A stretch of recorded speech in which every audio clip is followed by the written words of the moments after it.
마이크를 쓰지 않아도 괜찮으시죠? 네, 그러면 바로 발표를 하도록 하겠습니다. 최영은 대표 서은경입니다. 오늘 플라스틱 조합 규제 현황과 또 그 생활의 활성화 정책을 지원하기 위해서 아무래도 마이크 있는 게 낫지. 하기 위해서 정책 발표를 진행하도록 하겠습니다. 하기 전에 잠깐 퀴즈 하나 낼게요. 공원표지에 연간 몇 톤에 해당하는 조합 쓰레기가 버려지고 있는지 혹시 알고 계시나요? 바로 앞에서 설명하셨는데 몇 톤? 1550. 그렇죠. 네. 1550.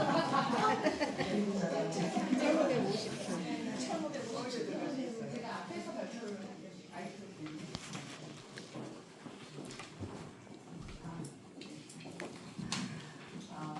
제가 그 말씀드린 그 정도로 아까 앞에서 설명을 하셨지만 탐사에 한 번씩 컨테이너 하나씩 조화가 벌어지고 있다고 합니다. 자, 목차는 다 가봤고요. 우리가 연간 지금 플라스틱에 해당하는 그런 조화가 1,557톤 벌어지고 있다고 합니다. 거기에 더 나아가서 80%에 해당하는 그런 부분이 수입에 의존하고 있습니다. 자, 우선 유통 구조는 아까 말씀을 드렸어요. 현재 화학 유통 구조는 무단대로 진행이 됩니다. 우선 수입 제조를 하게 되면 보통은 중국에서 넘어오게 됩니다.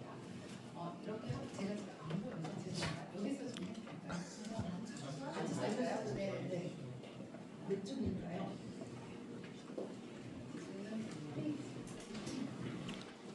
57조. 수입 제조를 해서 보통은 아까 말씀드렸듯이 중국에서 수입을 해서 들여옵니다. 자, 거기에 도매 납품이 진행되는데 도매 이제 업체에서 소매를 넘어갑니다. 자, 그때 문제는 단가가 워낙 저렴하기 때문에 생화를 사용하는 것보다 타일들은 도매로 해서 그 조화를 사오는 것이 훨씬 더 저렴해집니다. 자, 이렇게 해서 화원에서 이제 사용을 하게 되겠죠. 사용할 때 수익성이 훨씬 더 높은 그런 조화를 이제 사용을 하다 보니까 아무래도 화원 입장에서는 그만큼 저렴해서 수익이 많이 날 것 같습니다. 하지만 유통에서 문제가 됩니다. 온라인 유통에서 가격 경쟁이 워낙 치열하니까 여러분도 알고 계시지만 10만 원의 화환이 지금 39,900원입니다. 자, 그러다 보니까 실질적으로 39,900원의 수익을 얻기가 쉽지가 않아지는 거죠. 그리고 더 나아가서 재사용을 하다 보니까 유통질서를 더 파괴하게 되고 또한 재사용에 해당하는 것으로서 소비자에게 신뢰감을 무너뜨리게 됩니다. 여기 보시면 중국산에 해당하는 조화의 원가가 생화에 어떤 것은 5분의 1, 어떤 것은 10분의 1 수준이라고 합니다.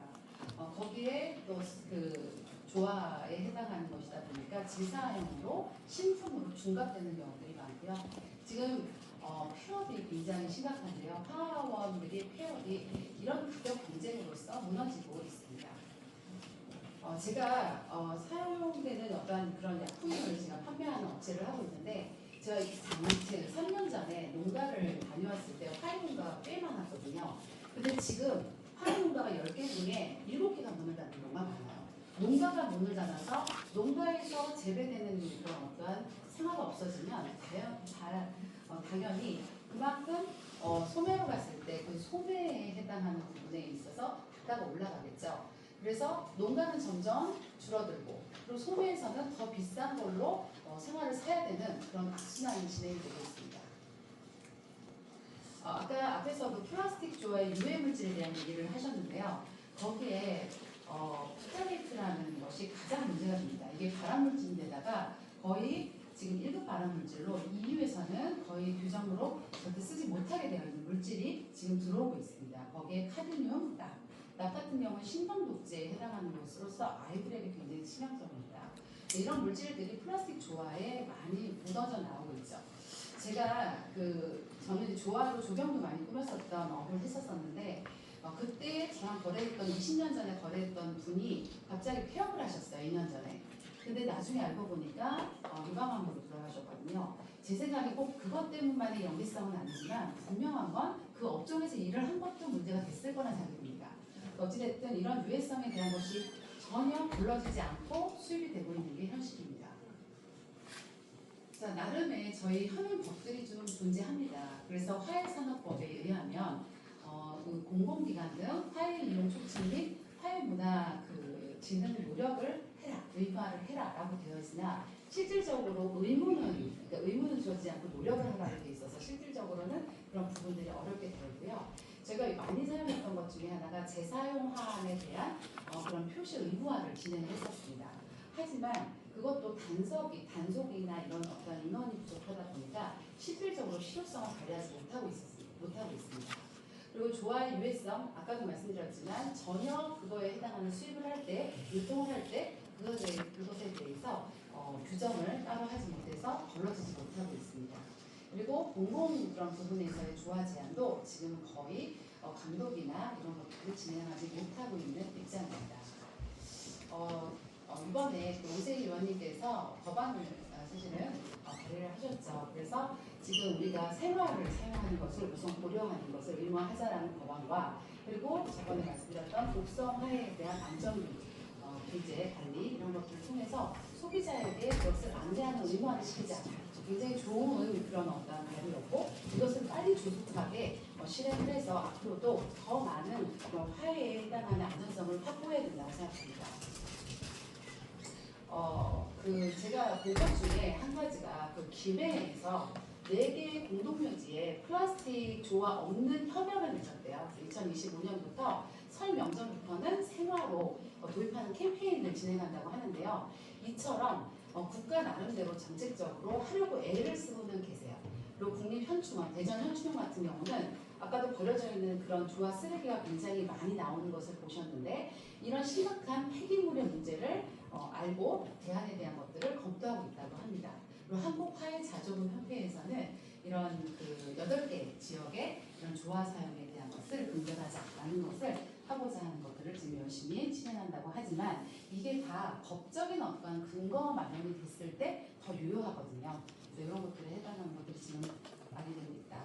제가 해외 정책에 대한 것들을 보면서 제가 느낀 바가 좀 있어요. 우선 EU를 잠깐 보시면 EU는요. 포장재하고 포장 폐기물 규제법이 있는데요. 이게 2025년 2월에 발의됐다고 합니다.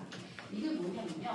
플라스틱에 해당하는 포장재, 플라스틱에 해당하는 화분, 그리고 조화에 해당하는 소재 이런 것들을 쓸 때는 무조건 그거에 해당하는 조화를 재사용하는 거에 대한 아니면 재활용하겠다는 거에 대한 설계가 돼 있었을 때 무조건 쓸 수가 있어요.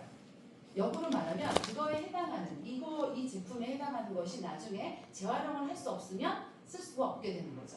그렇게 되기 때문에 요즘에 EU 같은 경우는 생화로 오히려 더 많이 활용하는 쪽으로 바뀌고 있다고 합니다.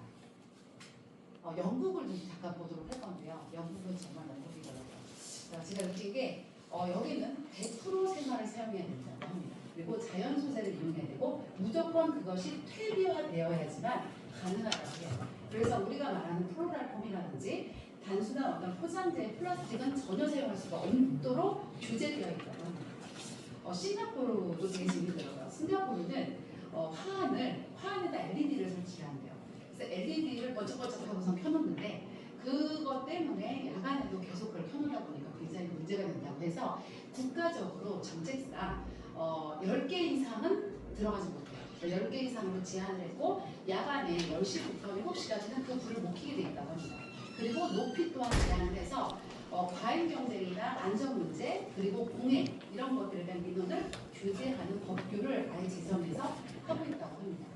자, 우리 가까운 일본을 좀 볼게요. 일본은 렌탈을 한다고 하네요.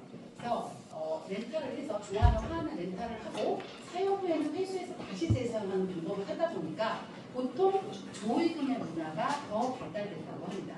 대신에 장례식에 들어가는 여러 가지 것들을 에코 관련한 그러니까 환경, 친환경적인 물판지의 관이라든지 이런 것들을 활용해서 최대한 온실가스를 줄이고 탄소 배출도 줄이고 그리고 이제 국가의 어떤 환경적인 부분에 또 제한을 가지 않게끔 하는 방법으로 진행하고 있다고 합니다.